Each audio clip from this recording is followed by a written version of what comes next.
Hey guys, today I'm going to tell you how to manage app permissions on Vivo Y29.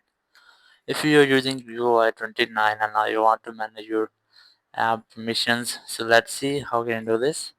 You just have to select the app which permission you want to manage, and I'm going to select this one. Just keep a long press on it, then select info icon here, and you'll get the interface of this type. But if you won't get it here, you just have to open your settings. In settings, just look for apps, select it. In apps, select all apps, and here you just have to look for apps with permissions you want to manage.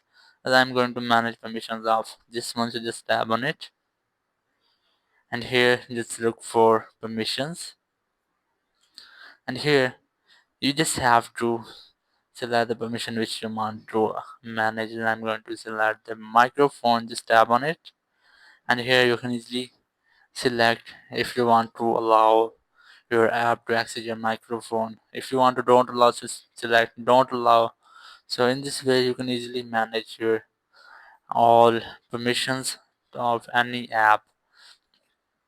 Thank you very much for watching the video. Until next video, bye bye.